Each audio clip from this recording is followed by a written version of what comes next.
नमस्ते साथियों।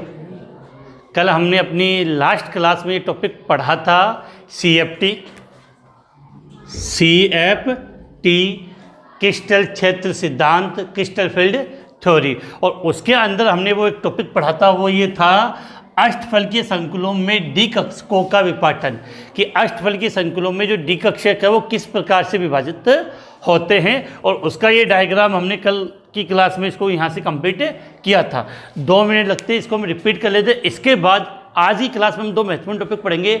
एक तो स्पेक्ट्रो रासायनिक श्रेणी, जहाँ से हमें पता चलेगा कि प्रबल लिगेंड कौन है और दुर्बल लिगेंड कौन है। और दूसरा चतुष्फलकीय संकुलों में डी कक्षकों के विपाटन के बारे में भी हम आज बात करने वाले हैं। तो कल हमने ये पढ़ा था, तो 2-3 चीज़ें मैं आपको फिर से क्लियर कर दूँ। समझना क्या था कि डी के अंदर कितने कक्षक होते हैं? 5 होते हैं। डी में कितने कक्षक होते हैं? आपके 5 कक्षक होते हैं। तो पहले 5 कक्षकों को आपको क्या होना चाहिए? नाम होना चाहिए। तो डी में कक्षक कितने बनाते हो? 5। और देखो नाम का तरीका मैंने बताया था कि अगर आपको कन्फ्यूजन हो तो आप उसको लिख लिया करो X, Y और Z। तो पहले हमने क्या ले लिया? तो DXY, फिर क्या ले लिया आपने? DYZ, फिर क्या ले लिया आपने? DZX। तो 2 सब आ गए एक बार। अब इसके बाद ये कितने हुए? 3। इसके बाद नेक्स्ट डी कक्षक बनाना हो तो इन दोनों का मैंने क्या कर दिया? स्क्वायर। तो DX² Y², DX² Y²। फिर लास्ट में क्या बच गया? Z, तो इसका दिया DZ²। इतनी बात क्लियर होगी कि D के 5 कक्षक होते हैं। इन 5 कक्षक को मैंने यहाँ पे बना दिया DXY, DXY, DYZ, DZX, DX² Y² और DZ²। अब होता क्या है कि बच्चों में सबसे ज़्यादा जो कन्फ्यूजन अपने माइंड में होता है कि एक तो इसकी लैंग्वेज हम किस प्रकार से लिखें और उसको हमें किस प्रकार से याद करना है। तो यहाँ पर मैं कुछ चीज़ें बता रहा हूँ, ये तो आप बना लोगे। अब आपको याद क्या करना था वो समझना है कि ये जो डी के 5 कक्षक होते हैं, इन 5 में से ये जो शुरुआत के 3 जो मैंने यहाँ लिखे समझना, DXY, DXY, DYZ और DZX। और 2 कौन से होते हैं? DX² Y² और DZ²। आपको ये समझना है कि ये दोनों कक्षक कौन से? DX² और Y² होते हैं। ये दोनों कक्षक कहाँ स्थित होते हैं? अक्ष पर। मतलब इन डी कक्षकों की जो पालियाँ होती हैं, लूप होते हैं, जो आप डी कक्षक को रिप्रेजेंट करने के लिए इस प्रकार से आप बनाते हो, ये जो पालियाँ होती है वो कहाँ होती है? अक्ष पर होगी। तो इन डी कक्षकों की जो पालियाँ होती है वो कहाँ होती है? अक्ष पर होती है। और इन डी कक्षकों की जो पालियाँ होती है वो अक्षों के मध्य होती है। क्लियर होगी कि इन दोनों की पालियाँ अक्ष पर होती है और इनकी पालियाँ होती है अक्षों के मध्य। इन डी कक्षकों की जो पालियाँ होती है इन्हीं के अंदर इलेक्ट्रॉन उपस्थित होता। अब होता क्या है कि अष्टफलकीय संकुलों की जब आप आकृति बनाते हो तो इस प्रकार से आकृति बनती है। और यहाँ पर जो केंद्रीय धातु होता है वो 6 लिगेंडों से घिरा होता है। कितने लिगेंडों से घिरा होता है? 6 लिगेंडों। मतलब अष्टफलकीय संकुलों में केंद्रीय धातु परमाणु या आयन 6 लिगेंडों से घिरा होता है। जब ये लिगेंड, सबसे विशेष अष्टफलकीय संकुलों में जब ये लिगेंड है वो किसकी तरफ जाएंगे?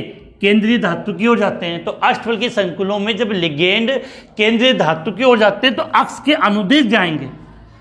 ये सदैव याद रखना, चतुष्फलकीय में इसका उल्टा होता है। तो अष्टफलकीय संकुलों में लिगेंड केंद्रीय धातु की ओर अक्ष के अनुदिश गति करते हैं। तो अक्ष के अनुदिश गति करेंगे तो जब लिगेंड केंद्रीय धातु की ओर आएंगे तो ये कक्षक है उनके रास्ते में आएंगे, नहीं आएंगे बीच में। जब वो अक्ष की ओर आएंगे तो ये जो डी कक्षक है वो उनके सामने टकराएंगे। तो इनमें प्रतिकर्षण ज़्यादा होगा और इनमें प्रतिकर्षण ज़्यादा होगा तो ये उच्च ऊर्जा वाले, प्रतिकर्षण ज़्यादा हो तो एनर्जी ज़्यादा लगेगी, तो ये उच्च ऊर्जा वाले कक्षों में कन्वर्ट हो जाते हैं, जिसको हम क्या नाम देते हैं? EG। क्या देते हैं? EG। अब क्या होता है कि ये होते हैं अक्षों के मध्य से। तो जब लिगेंड इनके पास से गुजरेगा तो वो साइड से गुजर जाएगा। तो अक्षों के मध्य स्थित होने के कारण इनका प्रतिकर्षण कम होता है। अतः कम ऊर्जा वाले कौन से कक्षक? ये T2G कक्षक का निर्माण कर देते हैं। तो इसको हमने रिप्रेजेंट इसी प्रकार से किया कि ये बना लिया कि पांचों डी कक्षक थे, तो गोली क्रिस्टल में डी कक्षकों की औसत ऊर्जा लगभग बराबर मानी। जब लिगेंड इनकी ओर आ गया तो ये विपाटन होंगे, विभाजित होंगे। तो ये जो दो कक्षक जो उनके रास्ते में पड़ गए थे, अक्ष के अनुदिश हैं, उनका प्रतिकर्षण ज़्यादा होने के कारण ये उच्च ऊर्जा वाले ईजी कक्षक बना लिए, और ये अक्षों के मध्य होने से प्रतिकर्षण कम हुआ तो ये कम ऊर्जा वाले T2G कक्षक बना लेते हैं। इसे बोलते हैं अष्टफल के संकुलों में डी कक्षक का विपाटन। डी कक्षक दो हिस्सों में डिवाइड हो गया। अब यहाँ पे अब विभाजित हो गया, तो इन दोनों कक्षकों के मध्य की जो ऊर्जा है उसको हम रिप्रेजेंट करते हैं किससे? डेल्टाओं से। इन दोनों कक्षकों के ईजी और T2G कक्षकों के मध्य की जो ऊर्जा अंतराल है उसको हम किससे रिप्रेजेंट करते हैं? डेल्टा ओ के द्वारा रिप्रेजेंट करते हैं। और याद रखना, एक डेल्टा ओ बराबर होता है 10 DQ। अब देखो, ये बीच की सेंटर लाइन खींचते हैं तो 0.6 डेल्टा ओ ऊपर होता है और 0.4 नीचे की तरफ मानते हैं इसको। ये एनर्जी का मान है इनका, बस हमें ये डायग्राम। और जब अष्टफल के संकुलों में डी कक्ष का विपाटन कैसे होता है तो ये एनर्जी, ये डायग्राम आपको बना के आना होता है। अब एक चीज़ और, अगर परबल लिगेंड होगा तो परबल लिगेंड में मतलब इलेक्ट्रॉन घनत्व ज़्यादा होगा तो प्रतिकर्षण ज़्यादा होगा। तो दोनों के मध्य, फिर से रिपीट कर रहा हूँ, परबल लिगेंड होने से ये विपाटन ज़्यादा होगा और दुर्बल लिगेंड होगा तो विपाटन क्या होगा? कम होगा। अब समझना क्या होता है, जैसे आपको इलेक्ट्रॉन भरने होते हैं अष्टफल के संकुलों में, पहला इलेक्ट्रॉन इसमें भरोगे, दूसरा यहाँ भरोगे, तीसरा यहाँ भरोगे। अब चौथे इलेक्ट्रॉन में कन्फ्यूजन होता है कि सर ऊपर भरेगा या इसमें जाएगा। सीधी सी बात है। तो अगर परबल लिगेंड है तो विपाटन ज़्यादा होगा, तो बीच की एनर्जी अंतराल ज़्यादा होगा, तो इलेक्ट्रॉन यहाँ से यहाँ नहीं जा पाएगा। परबल लिगेंड है तो इलेक्ट्रॉन यहीं नीचे रह जाएगा, पाँचवा चौथा यहाँ आएगा, पाँचवा यहाँ, छठा, फिर सातवां ऊपर जाएगा ये भरने के बाद। सातवां, आठवां, नौवां, 10वां। फिर परबल लिगेंड है तो इलेक्ट्रॉन इस प्रकार से भरे जाएंगे। लेकिन अगर मान लो लिगेंड कैसे आपके दुर्बल लिगेंड है, तो दुर्बल लिगेंड है तो विपाटन कम होगा, तो ऊर्जा अंतराल भी क्या होगा? कम होगा। तो पहला इलेक्ट्रॉन इसमें, दूसरा इसमें, तीसरा इसमें। अब अंतराल कम है तो चौथा इलेक्ट्रॉन आसानी से ऊपर चला जाता, पाँचवा ऐसे, छठा, सातवां, आठवां, नौवां, 10वां। समझ गए? अगर परबल लिगेंड है तो तरीका क्या रहेगा? पहला, दूसरा, तीसरा, चौथा, पांचवा, छठा, सातवां, आठवां, नौवां, 10वां। लेकिन दुर्बल लिगेंड है तो पहला, दूसरा, तीसरा, चौथा, पांचवा, छठा, सातवां, आठवां, नौवां और 10वां। ये पता आपको होना चाहिए। इसके बाद हम बात करेंगे स्पेक्ट्रो रासायनिक श्रेणी। लिगेंडों को उनकी प्रबलता के बढ़ते हुए क्रम में व्यवस्थित किया गया, जिससे एक श्रेणी प्राप्त होती है। उस श्रेणी को हम बोलते हैं प्रबल, उस श्रेणी को स्पेक्ट्रो रासायनिक श्रेणी कहते हैं। श्रेणी के कुछ क्रम हमें वो याद करने। इसके पश्चात कि जो डी कक्षकों में जब इनका विपाटन होता है तो यहाँ एक तो एनर्जी होती है ये डेल्टा ओ, दूसरा कि एक ही कक्षक में जब दो इलेक्ट्रॉन आते हैं, एक ही कक्षक में दो इलेक्ट्रॉन आते हैं तो आपको पता है इलेक्ट्रॉन में क्या होता है? प्रतिकर्षण। तो एक कक्षक में दो इलेक्ट्रॉन रह नहीं पाते, तो इनको रखने के लिए जो एनर्जी काम में ली जाती है उस एनर्जी को बोलते हैं युग्मन ऊर्जा, और उसको मतलब पेयरिंग एनर्जी कही जाती है। युग्मन ऊर्जा या पेयरिंग एनर्जी, तो इसको रिप्रेजेंट किससे किया जाता है? किसको? इससे पी से। तो डी कक्षकों में जो इलेक्ट्रॉन भरे जाते हैं वो इन दोनों प्रकार की ऊर्जा पर निर्भर करता है, डेल्टा और पी। चलो इन दोनों की हम बात करते हैं। अगर आपने स्क्रीनशॉट नहीं लिया तो इसका स्क्रीनशॉट ले लें, उसके बाद हम अपने इस टॉपिक को आगे बढ़ाते हैं। यहाँ तक ये अपनी बातें हो चुकी थी, इसको मिटा देता हूँ। अब देखो, इसके बाद अगर हम आगे बात करें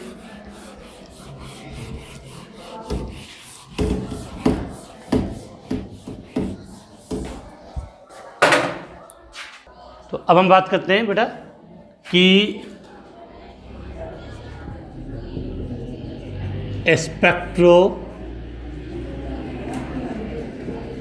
रासायनिक श्रेणी। क्या लिखा है? स्पेक्ट्रो रासायनिक श्रेणी या स्पेक्ट्रोकेमिकल सीरीज बोलते हैं इसको। सीधी सी बात है कि लिगेंडों को उनकी प्रबलता के बढ़ते हुए क्रम में व्यवस्थित करने पर एक श्रेणी प्राप्त होती है जिसे स्पेक्ट्रो रासायनिक श्रेणी कहते हैं। तो चाहे तो हम लिख सकते हैं कि लिगेंडों को उनकी प्रबलता के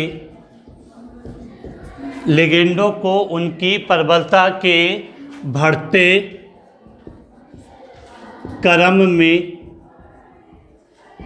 व्यवस्थित करने पर, लिगेंडों को उनकी प्रबलता के बढ़ते क्रम में व्यवस्थित करने पर एक श्रेणी प्राप्त होती है, एक श्रेणी प्राप्त होती है जिसे स्पेक्ट्रो रासायनिक श्रेणी कहते हैं। तो सिंपल सी बात है, कोई विशेष बात नहीं है कि हमने क्या किया इसके अंदर कि पहली बात स्पेक्ट्रो रासायनिक श्रेणी होती क्या है। तो जो लिगेंड है, लिगेंड को किसके आधार पे, उनकी प्रबलता के आधार पर, उनकी प्रबलता के आधार पर हमने क्या कर दिया, व्यवस्थित कर दिया। तो हमें एक श्रेणी प्राप्त हुई, उस श्रेणी को हमने क्या नाम दे दिया, क्या नाम दिया, स्पेक्ट्रो रासायनिक श्रेणी। और ये मैं लिख देता हूँ, उसी अकॉर्डिंग हमें ये याद करनी है। देखो इधर कि I माइनस, अब जो बढ़ते हुए क्रम के आधार पर तो निशानी आएगा, क्या बोलते हैं इसको, less than I minus, Br minus, Cl minus, F minus. तो चार तो आपके हेलोजन ही है, फ्लोरीन, क्लोरीन, ब्रोमीन और आयोडीन।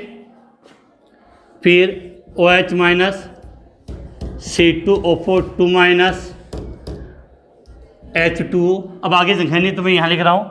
H2 के बाद अगर हम लिखना चाहें तो अमोनिया, सॉरी लिगेंड के रूप में क्या बोलते हैं इसको, एमीन, एथिलीन डाइएमीन, साइनाइड, और सबसे प्रबल हम किसको मानते हैं, कार्बोनेट। एक दो हो सकते कम वैसे हमने ज़्यादा लिखा है, लेकिन इसको इतना आप याद कर लोगे तो अपने काम में चल जाएगा। अब सबसे बड़ी बात था कि जब हमने कल सवालों को हल किया था तो हमने पढ़ा था कि प्रबल लिगेंड कौन सा होता है, दुर्बल लिगेंड कौन सा होता है। तो आपको ये याद करना है कि जो ऊपर वाली जो लाइन लिखी है वो तो सब हो गया आपकी कौन से लिगेंड, दुर्बल लिगेंड। यहाँ तक के तो हम क्या मानते हैं इनको, दुर्बल लिगेंड।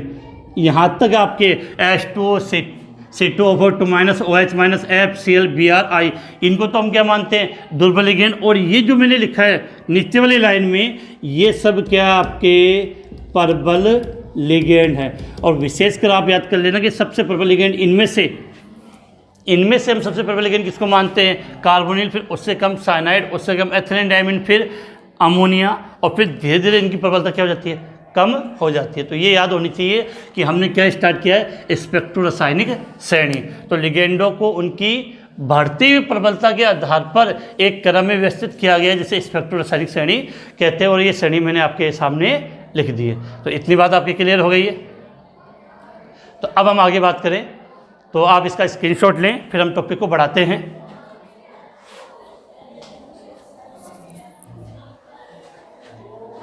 स्क्रीनशॉट लें, फिर आगे बात करें। तो बेटा ये याद कर लेना कि प्रबल कौन से और दुर्बल कौन से, यहाँ से क्वेश्चन आ जाते हैं। स्पेक्ट्रो रासायनिक श्रेणी क्या है, इसके बाद को हम आगे बात करें यहाँ से कि इसी के आधार पे यहाँ से हमें समझना है जो टॉपिक में लिख रहा हूँ कि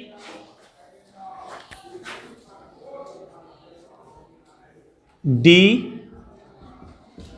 कक्षकों में इलेक्ट्रॉनों का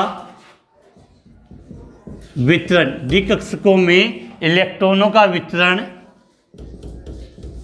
निम्न दो प्रकार की, डी कक्षकों में इलेक्ट्रॉनों का वितरण निम्न दो प्रकार की ऊर्जाओं पर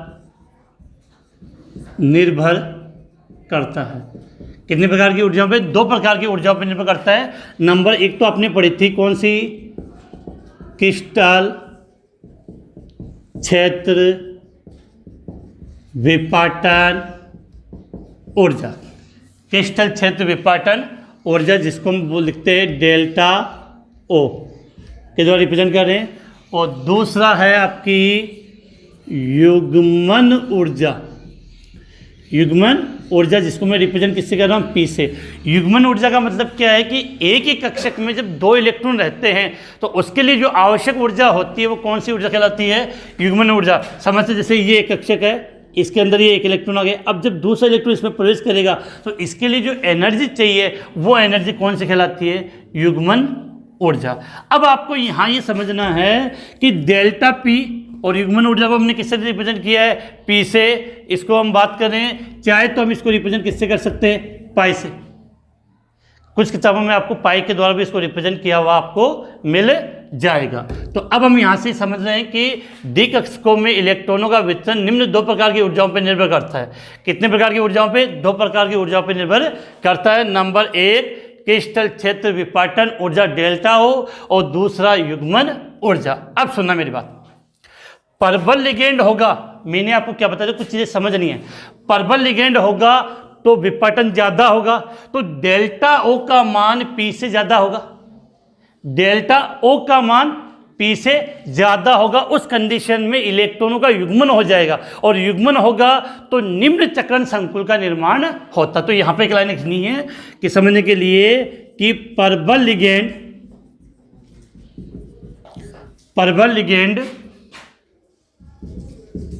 होने पर डेल्टा ओ का मान पी से अधिक होता है। क्या लिखा है, परबल लिगेंड होने पर डेल्टा ओ का मान पी से अधिक होता है, अर्थात डेल्टा ओ ग्रेटर देन क्या होगा, पी। तो अब क्या है कि विपाटन ज्यादा होगा तो नीचे वाला इलेक्ट्रॉन ऊपर नहीं पहुंच पाएगा, और युग्मन ऊर्जा कम होगी तो इलेक्ट्रॉन का आसानी से युग्मन हो जाएगा। अर्थात ये कंडीशन आता है निम्न चक्रण संकुल का निर्माण होगा। ये चीजें हम पढ़ रहे हैं अष्टफलकीय संकुलों में, विशेष के बाद किसमें पढ़ रहे हैं, अष्टफलकीय संकुलों के अंदर ये बात हम यहां पे पढ़ रहे हैं। अब देखो आगे,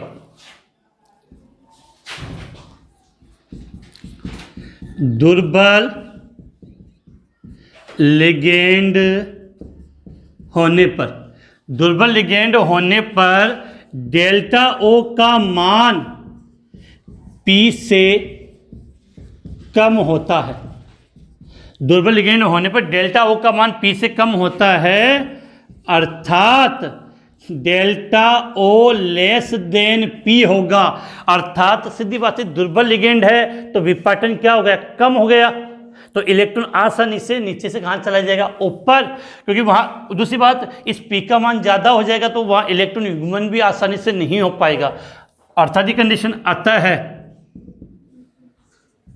उच्च चक्रण संकुल का निर्माण, उच्च चक्रण संकुल का निर्माण होगा।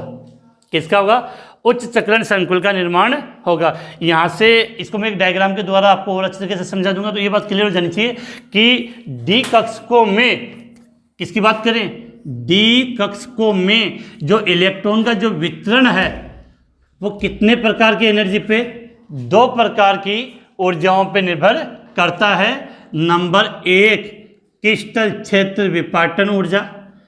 नंबर एक, क्रिस्टल क्षेत्र विपाटन ऊर्जा डेल्टा ओ अष्टफलकीय संकुलों के लिए। नंबर दो, युग्मन ऊर्जा। परबल लिगेंड होने पर क्या होगा, डेल्टा ओ ग्रेटर देन पी होगा।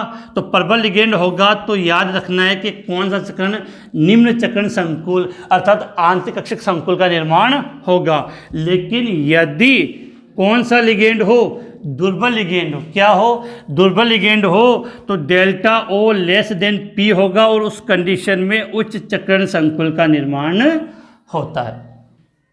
अब देखो इसको ऐसे समझना आपको, और तो चलो पहले स्क्रीनशॉट ले लें फिर हम आगे बात करते हैं। पहले आप इसका स्क्रीनशॉट लें।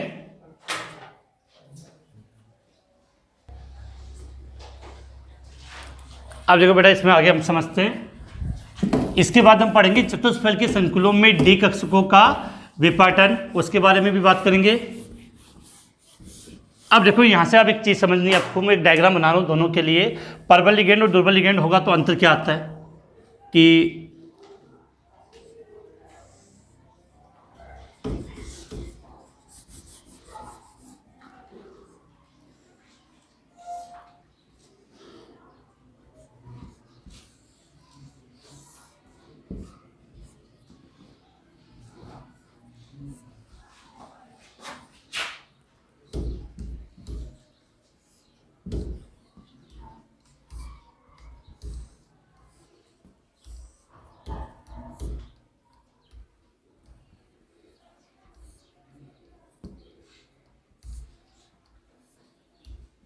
अब देखो बेटा, आप सब जानते हो कि इनको हम क्या बोलते हैं, T2G नाम दे देंगे, ये भी T2G, ये भी T2G, ये इसको क्या बोल सकते हो आप, EG EG।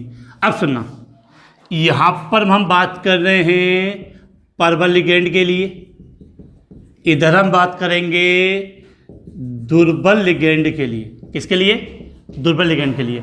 अब सीधी बात है, परबल लिगेंड होगा तो विपाटन ये क्या होगा, ज़्यादा होगा, और ज़्यादा होगा तो परबल लिगेंड के लिए डेल्टा ओ का मान पी से क्या होगा, अधिक होगा। दुर्बल लिगेंड होगा तो विपाटन क्या होगा, कम होगा। तो इस डेल्टा ओ का मान पी से कम होगा तो डेल्टा ओ लेस देन पी हो जाएगा। अब समझना, आपको डी कक्षक के अंदर इलेक्ट्रॉन भरने, परबल लिगेंड है, दुर्बल है, तो बेटा सीधी सी बात है कि इलेक्ट्रॉन पहले भरे जाएंगे इसमें 1 2 3। तो पहले चाहे परबल लिगेंड हो या दुर्बल लिगेंड हो, दोनों में पहला इलेक्ट्रॉन ऐसे ही आएगा, दूसरा इलेक्ट्रॉन भी सेम ऐसे ही आएगा, तीसरा इलेक्ट्रॉन भी सेम ऐसे ही आएगा। तो D1 D2 D3, यहां तक कोई कंफ्यूजन नहीं होना चाहिए। अब D4 की बात करते हैं। जैसे ही अगर चौथा इलेक्ट्रॉन बढ़ना है तो प्रॉब्लम यह है कि परबल लिगेंड में क्या था कि डेल्टा ओ का मान क्या हो गया, ज्यादा। तो उसको चौथे इलेक्ट्रॉन को ऊपर जाने के लिए इसका जो दूरी है यहाँ से लेकर यहाँ तक की वो एनर्जी क्या है, डेल्टा ओ, और इसका मान ज़्यादा है तो चौथे इलेक्ट्रॉन के पास इतनी एनर्जी नहीं होगी कि वो कहाँ चला जाए, ऊपर। और P का मतलब होता है युग्मन ऊर्जा, तो उसके लिए युग्मन ऊर्जा का मान क्या होगा, कम। तो इलेक्ट्रॉन परबल लिगेंड के लिए चौथा इलेक्ट्रॉन यहाँ आएगा, लेकिन दुर्बल लिगेंड है तो उसके लिए ये जो मान है वो क्या होगा, कम होगा, और P का मान ज़्यादा। तो इलेक्ट्रॉन युग्मन होने के लिए एनर्जी ज़्यादा चाहिए, जबकि इसका अंतराल कम है। तो इलेक्ट्रॉन क्या करेगा, आसानी से चौथा इलेक्ट्रॉन कहाँ चला जाएगा, यहाँ चला जाएगा। अब समझना, बता रहा हूँ यहाँ पे कि जो बात थी परबल लिगेंड के लिए, जो परबल लिगेंड के लिए जैसे आप लिखते हो T2G और EG, तो अगर यहाँ लिख दे इसके लिए T2G EG, पहला इलेक्ट्रॉन, दूसरा इलेक्ट्रॉन, तीसरा इलेक्ट्रॉन, तीनों इलेक्ट्रॉन समान थे। चौथे इलेक्ट्रॉन में क्या अंतर आया कि परबल लिगेंड में T2G में कितने आ गए, 4, EG में 0। लेकिन दुर्बल लिगेंड होगा तब संकुल की कंडीशन क्या होगी, इसमें कितना है 3, इसमें कितना है 1। अब आप समझ गए, आगे वाले खुद कर सकते हो। क्या होगा, अगर इलेक्ट्रॉन 5वां इलेक्ट्रॉन है तो 5वां कहाँ आएगा, यहाँ पर, जबकि इसमें 5वां यहाँ पे जाएगा। कब, जब दुर्बल लिगेंड हो। इसमें 6ठा यहाँ आएगा। अब आप समझ गए, सब में एक एक हो गया, तो 6ठा इलेक्ट्रॉन इसमें तो ऐसे आएगा, लेकिन इसमें 6ठा इलेक्ट्रॉन यहाँ पे आएगा। अब इसमें अब यो, तो इतनी कंडीशन समझ है तो आपको ये समझना चाहिए, जब इलेक्ट्रॉन 4 थे तो ये कंडीशन थी, इलेक्ट्रॉन 5 होंगे तो T2G 5 EG 0, 6 होने पर T2G 6 EG क्या होंगे, 0 होंगे। जबकि इसमें क्या होगा, 5 होने पर T2G 3 EG 2, और 6 होने पर T2G में कितने हो गए, 4, और EG में कितने हैं, 2। अब सोचो, इलेक्ट्रॉन 7वां इलेक्ट्रॉन, सीधी बात है, अब तो चाहे कितना कोई, यहाँ तो 2 आ सकते थे। अब 7वां इलेक्ट्रॉन सीधी बात है, अगर बढ़ना होगा तो वो सीधा कहाँ जाएगा, ऊपर, क्योंकि इसके अलावा अपने पास कोई ऑप्शन नहीं बचा है। तो 7वां इलेक्ट्रॉन आपका यहाँ जाएगा, 8 परबल लिगेंड के लिए, 8वां यहाँ पे, 9वां यहाँ पे, 10वां यहाँ पे, बिल्कुल ले सकते हो। और इसमें क्या होगा, 7वां यहाँ आएगा, 8वां यहाँ, 9वां यहाँ, 10वां यहाँ। तो बिल्कुल समझ गए कि अगर आपको परबल लिगेंड दिया हो तो इलेक्ट्रॉन कैसे भरे जाएंगे, दुर्बल लिगेंड दिया हो तो इलेक्ट्रॉन कैसे भरे जाएंगे, वो मैंने बता दिया। आराम से क्लियर है। तो 4 5 कि शुरुआत के 3 में कोई अंतर नहीं है और 9वें 10वें में भी कोई अंतर नहीं है। अंतर आता है 4 5 6, और अगर ये लिख देते, अगर 7वां इलेक्ट्रॉन बनना था तो 7वां कैसे बना गया, इसमें एक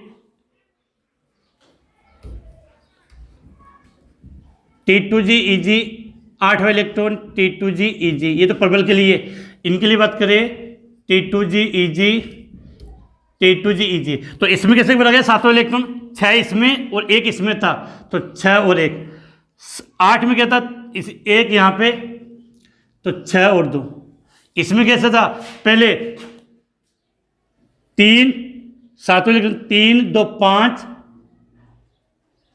फिर 5 और 2 6 और 2, ये कंडीशन है।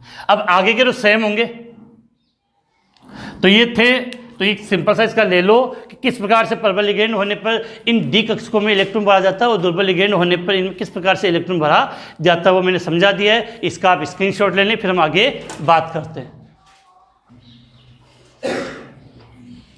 इसके बाद हम बात करते हैं अब चतुष्फलकीय संकुलों में डी कक्षकों का विपाटन, और उसके बाद एक दिन की क्लास हो रहेगी और फिर ये अपना चैप्टर समाप्त हो जाएगा।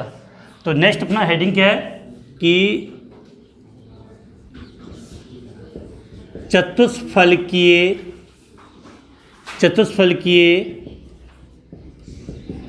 संकुलों में डी कक्षकों का विपाटन। क्या लिखा? चतुष्फलकीय संकुलों में डी कक्षकों का विपाटन। अब देखो कि चतुष्फलकीय संकुलों में डी कक्षकों का विपाटन, यहाँ पे आपको 2-3 बातें याद करनी है। सबसे पहले कि अष्टफलकीय संकुलों की तुलना में चतुष्फलकीय संकुलों का जो विपाटन होता है वो उल्टा होगा और कम होता है। उल्टा के मतलब उसमें Eg ऊपर था, T2G नीचे था, इसमें T2G ऊपर चला जाएगा और Eg नीचे आ जाएगा। पहली बात तो आपको याद रखनी है कि अष्टफलकीय संकुलों की तुलना में चतुष्फलकीय संकुलों में जो विपाटन होगा वो उल्टा व कम होता है। इसका रीजन क्या होता है कि चतुष्फलकीय संकुल में जो केंद्रीय धातु आयन है उसकी जो लिगेंड आते हैं वो अक्षों के मध्य से आते हैं, अक्षों के मध्य के अनुदेश आते हैं, जिसके कारण जो dxy, dyz और dzx उनके रास्ते में आएंगे, उनमें प्रतिकर्षण ज़्यादा होगा। इस कारण से वो उच्च ऊर्जा वाले कक्षक बनाते हैं और Eg वाले dx² y² और dz² वो अक्ष पर होने से वो उनके रास्ते में नहीं आएंगे। प्रतिकर्षण कम होगा तो वो कम ऊर्जा वाले कक्षक का निर्माण करते हैं। एक बात और, चतुष्फलकीय संकुलों में प्रबल लिगेंड हो या दुर्बल लिगेंड हो उसका कोई इफेक्ट नहीं पड़ता, क्योंकि चतुष्फलकीय संकुलों के लिए डेल्टा टी विपाटन एनर्जी को कैसे रिप्रेजेंट करेंगे? अष्टफलकीय संकुलों के लिए लिखा था हमने डेल्टा ओ, चतुष्फलकीय के लिए लिखेंगे डेल्टा टी। टी का मतलब टेट्राहेड्रल। तो डेल्टा टी का मान सदैव पी से क्या होता है? कम होता है। इस कारण से चतुष्फलकीय संकुलों में सदैव उच्च चक्रण संकुल का निर्माण होता। चलो इतनी बातें हैं, वो सब मैं आपको बोल के लिखवा देता हूँ, यहाँ पे बोर्ड पे लिख लेते हैं, फिर हम आगे बात करते हैं। तो इसको स्टार्ट करते हैं, यहाँ से लिखते हैं कि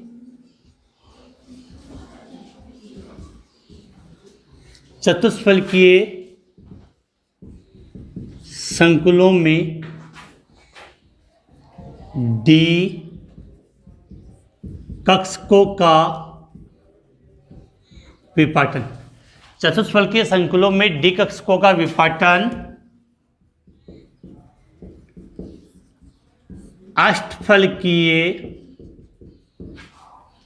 अष्टफलकीय संकुलों के विपरीत या उल्टा, अष्टफलकीय संकुलों के उल्टा के विपरीत तथा कम होता है, क्योंकि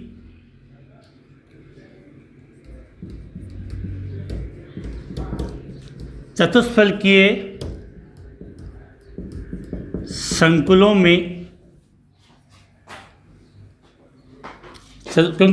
संकुलों में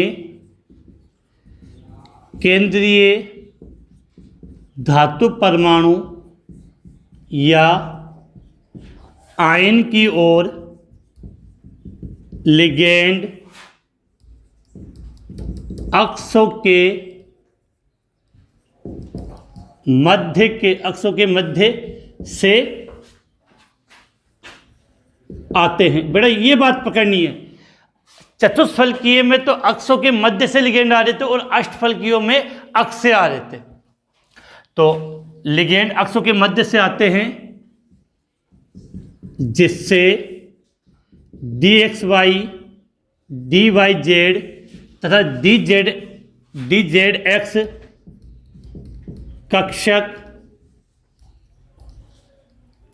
कक्षक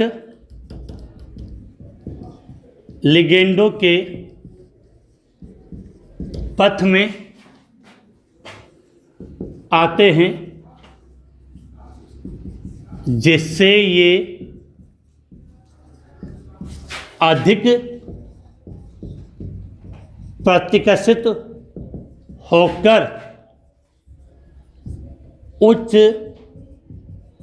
ऊर्जा वाले T2G उच्च ऊर्जा वाले T2G कक्षक बनाते हैं, जबकि dx स्क्वायर वाई स्क्वायर तथा dz स्क्वायर कक्षक कम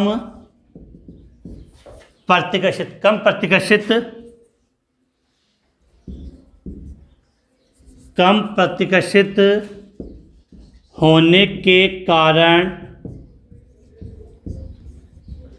कम ऊर्जा वाले Eg कक्षक बनाते हैं।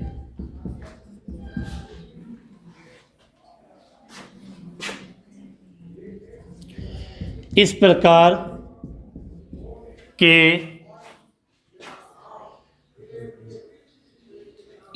के समवृक्ष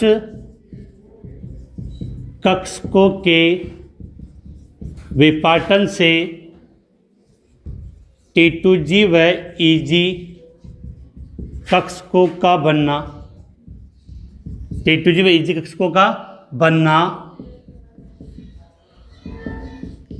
चतुष्फलकीय संकुलों में D कक्षकों का विपाटन कहलाता है। क्या कहलाता है? चतुष्फलकीय संकुलों में D कक्षकों का विपाटन कहलाता है। फिर महत्वपूर्ण लाइन याद क्या करनी है कि चतुष्फलकीय संकुलों में क्या लिख रहे हैं हम बेटा? चतुष्फलकीय संकुलों में हमेशा delta T less than P होता है। इस कारण सदैव उच्च चक्रण संकुल का निर्माण होता है। इस कारण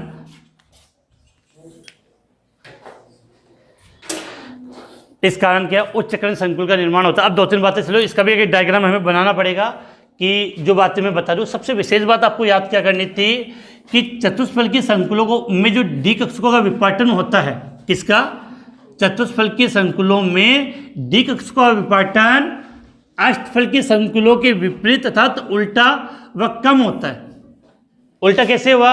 अष्टफलकीयों में Eg ऊपर T2G नीचे, इसमें जस्ट उल्टा T2G ऊपर Eg नीचे और विपाटन भी कम होता है। इसका कारण क्या था कि चतुष्फलकीय संकुलों में जो लिगेंड है वो अक्षों के मध्य आते, जिसके कारण ये जो 3 कक्षक है वो ज़्यादा प्रतिकर्षित होंगे और ये उच्च ऊर्जा वाले कौन से कक्षक का निर्माण करते हैं? T2G कक्षक का निर्माण करते हैं। जबकि dx स्क्वायर वाई स्क्वायर और dz स्क्वायर कक्षक कम प्रतिकर्षित होंगे, जिससे कौन से कक्षक कम प्रतिकर्षित होंगे? कम ऊर्जा वाले Eg कक्षक बनाते हैं। और सबसे विशेष बात, चतुष्फलकीय संकुलों में हमेशा delta T less than P होता है। मतलब डेल्टा T विपाटन एनर्जी होगी चतुष्फलकीय संकुलों में वो कम होती है P की तुलना में। इस कारण से सदैव कौन से संकुल का निर्माण होगा? उच्च चक्रण संकुल का निर्माण। इस कारण सदैव उच्च चक्रण संकुल का निर्माण होता है। कभी कभार लिखते समय बेटा शब्द से जल्दीबाजी में लिख देते हैं, ध्यान दे। उच्च चक्रण संकुल का निर्माण होता है।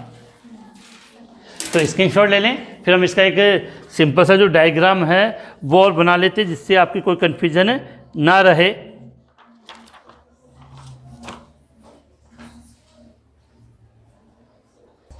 और एक शब्द और चेंज कर लेना कि केंद्रीय धातु परमाणु या आयन की ओर, क्या लिखेंगे? आयन की और लिगेंड अक्षों के मध्य से आते हैं, आयन की ओर लिगेंड अक्षों के मध्य से आते हैं।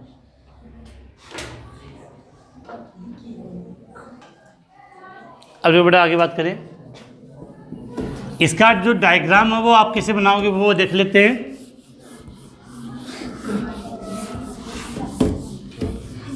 अब देखो यहाँ पे हम डायग्राम की बात करते हैं तो सबसे पहले वही बात है कि डी में कितने कक्षक,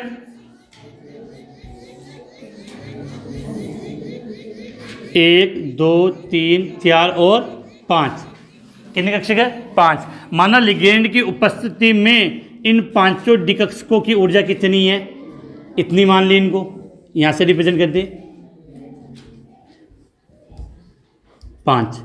अब जब इनकी ओर लिगेंड आएगा तो ये कितने हिस्सों में डिवाइड होंगे, 2 में। लेकिन चतुष्फलकीय संकुलों में याद करना था कि 3 तो कहाँ जाएंगे, ऊपर, और 2 कहाँ आएंगे आपके,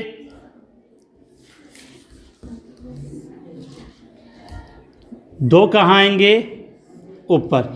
अब देखो इसको तो नाम दे दिया T2G और इसको नाम दिया गया है EG। अब समझना यहाँ पे सबसे पहले डी कक्षक है, कितने होते, 5 है। पांचों के नाम क्या था, इसके नाम ये लिख दो आपके कि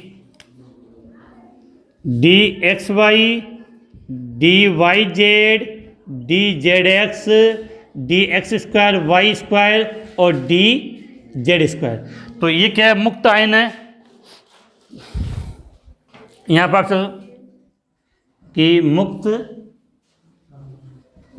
धातु आयन में डिकक्षक, क्या लिखा है, मुक्त धातु आयन में डिकक्षक।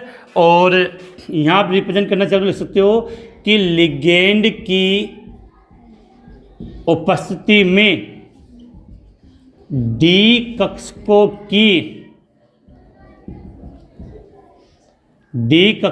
की औसत ऊर्जा, लिगेंड की उपस्थिति में डी कक्षकों की औसत ऊर्जा, ऊपर वाले बन गए T2G, नीचे वाले बन गए EG। इन दोनों के मध्य का जो ऊर्जा अंतराल है उसको हम रिप्रेजेंट किससे करते हैं, डेल्टा T से। किसे रिप्रेजेंट करते हैं, डेल्टा T से। और डेल्टा T ये बीच का इनका क्या है, मिड पॉइंट है, और ये 1 डेल्टा T के द्वारा रिप्रेजेंट किया जाता है। तो ऊपर तो आ जाएगा आपका 0.4 डेल्टा T और नीचे हो जाएगा 0.6 डेल्टा T, ठीक है। और ये आपने पढ़ लिए, डेल्टा T होता है वो 10 DQ के बराबर आपका हो जाएगा। तो एक डेल्टा T को रिप्रेजेंट करने का तरीका, एक डेल्टा T बराबर 10 DQ रिप्रेजेंट किया जाता है। तो ये इसका एक डायग्राम था, कोई विशेष बात नहीं, आप आसानी से इसको रिप्रेजेंट कर सकते हो, इतना ही है। अष्टफल के संकुलों में ये नीचे था और वो ऊपर था, इसके अलावा कोई अंतर नहीं है। तो नीचे हेडिंग के रूप में क्या लिख सकते हो कि चतुष्फल के संकुलों में डी कक्षकों का विपाटन। एक क्वेश्चन और प्रश्न आता है डेल्टा T और डेल्टा O में संबंध। तो डेल्टा T बराबर होता है 4/9 डेल्टा O, एक लाइन में लिखते। तो काफ़ी इंपॉर्टेंट है, जहाँ से क्वेश्चन अच्छा पुटअप हो जाता है और पूछ लिया जाता है। ये याद कर लेना कि डेल्टा T तथा डेल्टा O में संबंध। तो डेल्टा T और डेल्टा O में संबंध क्या होता है कि डेल्टा T बराबर होता है 4/9 डेल्टा O। किसे लिख दो यहाँ पे, डेल्टा T बराबर 4/9 डेल्टा O होता है। डेल्टा T बराबर क्या होता है, 4/9 डेल्टा O होता है। ये आपको याद करना है, एग्जाम में पूछा जा सकता है, काफ़ी इम्पोर्टेंट है। तो आज की इस ऑनलाइन क्लास में हमने काफ़ी चीज़ें इससे रिलेटेड पढ़ ली है। जल्दी से आप स्क्रीनशॉट लें, फिर हम आगे बात करते हैं।